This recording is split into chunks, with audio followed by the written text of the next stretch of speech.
On WKYT this morning at 4:30, a Woodford County teen killed in a crash. He's being remembered today by friends and family and teammates and even Olympic athletes. The full story is straight ahead.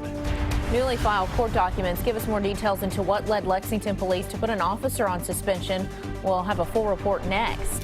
And with the deadline for open enrollment fast approaching, state leaders are gearing up for one final push. Tracking, alerting, protecting. This is WKYT This Morning. Good morning to you. It's finally Friday the 13th. I'm Bill Bryant. And I'm Rebecca. Today and the day before Valentine's Day. That's right. Don't forget. Kind of a little bit of, tough and good in there, I guess, it's right? Kind of ironic, but what is not ironic, I guess, is the cold. I mean, it's just here. It is. Let's check in with meteorologist Micah Harris over there in the First Alert Weather Center. You notice Rebecca is the one that said you better not forget, all right? Don't forget it's Valentine's Day, guys. Let's check outside and see what's going on. We have a few flakes here and there, and they're down toward the southeast. We do have some flurries across the bluegrass region, but that's about it. So down toward the southeast, you could still have some of those flakes flying around here within the next couple of hours. Things will fade away, though, once that sun rises. You see temperatures outside in the teens. It's not, we're not seeing single-digit temperatures for most locations. I think we might have one up toward the Ashland area, but that's about it. So wind chills aren't extremely low. They're probably sitting there in the teens because the wind's really not all that bad. 28 degrees. Is in this afternoon. Now, as we go in toward the weekend, here comes that other front we've been talking about, and that will bring us another shot at snow. I'll show you when that fall is coming up. Okay, see you in a bit. Thank you. We have a number of school closings to pass along for you this morning, and these are located actually at the bottom of your screen. You can also visit WKYT.com for more up-to-date information on school closures and updated weather information. We are learning more about what led to charges being filed against a Lexington police officer accused of misconduct.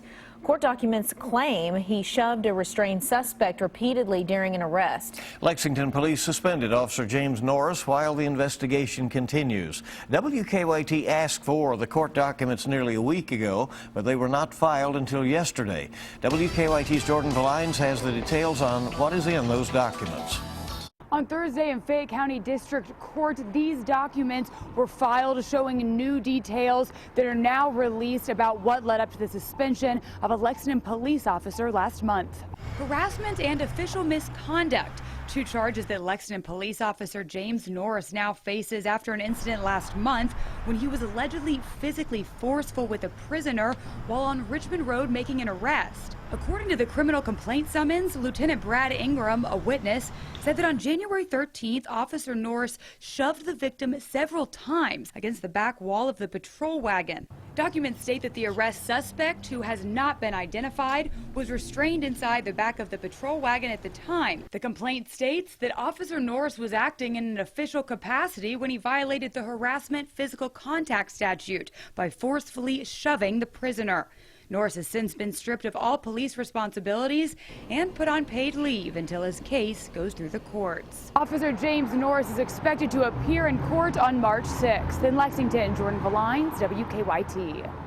Officer James Norris joined the Lexington Police Department back in December of 2007. His personnel file shows no previous complaints against him.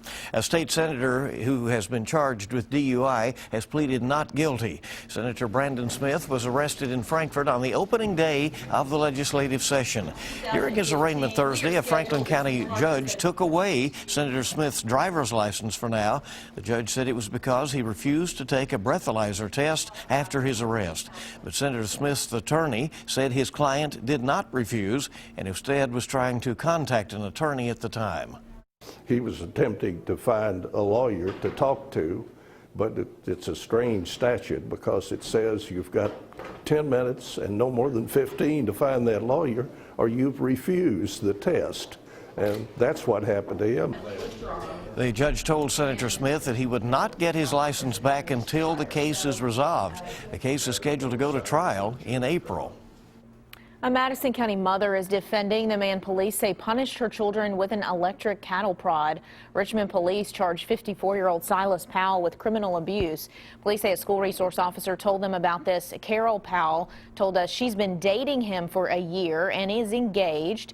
She says police have it all wrong. She claims he has always been kind to her 7-year-old daughter and 12-year-old son, but she says social services took the children away. I'm not going to choose between every one of them. I love them all three, and I don't believe in my heart he would do that. She also says she never saw bruises on the children or heard them complain about being abused. She says she's now fighting to get the children back. Students, teammates, and even Olympic athletes are remembering a Central Kentucky teenager killed in a crash.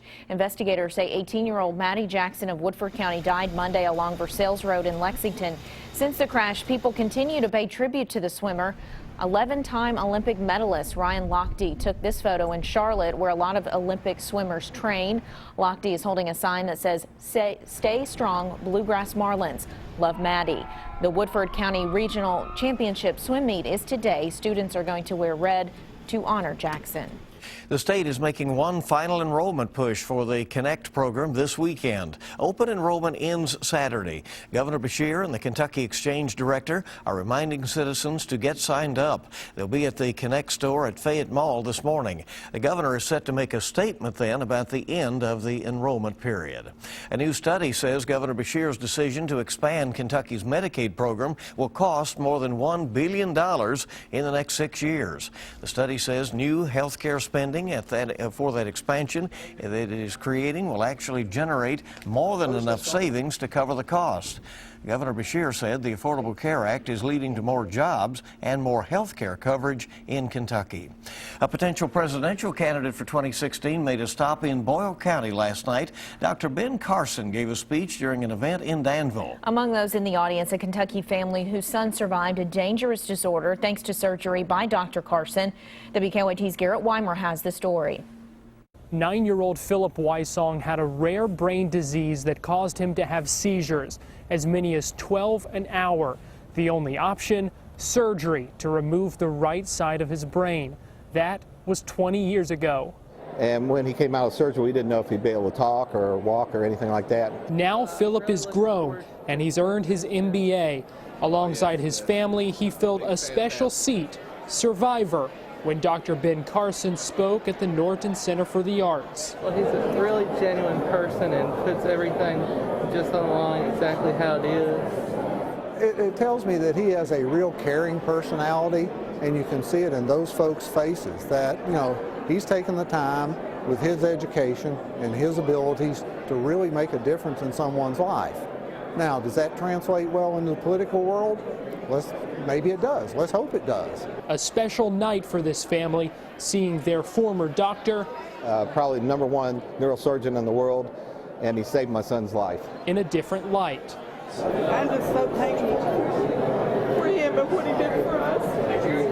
Now that the Wysongs have seen Dr. Carson speak in front of a large crowd here, they say it's something they hope he'll continue just next time on the campaign trail for president. In Danville, Garrett Weimer, WKYT.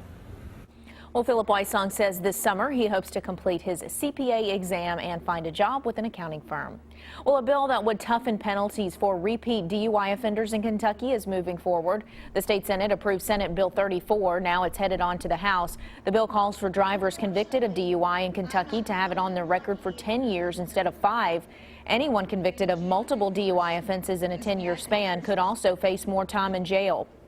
The Senate is considering a bill that would give DUI offenders the option of having an ignition interlock device installed in their cars. If they qualify, DUI offenders could use the device, which acts like a breathalyzer. Drivers would have to blow into it before the car would start. Supporters say it will cut down on DUI-related crashes, and it's an alternative to what's called the hardship license for those convicted of multiple DUI offenses.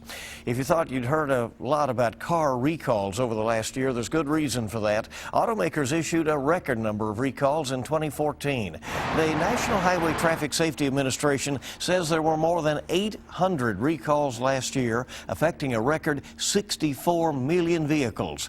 The most recalled part last year was the airbag, thanks in part to faulty inflators from a Japanese supplier.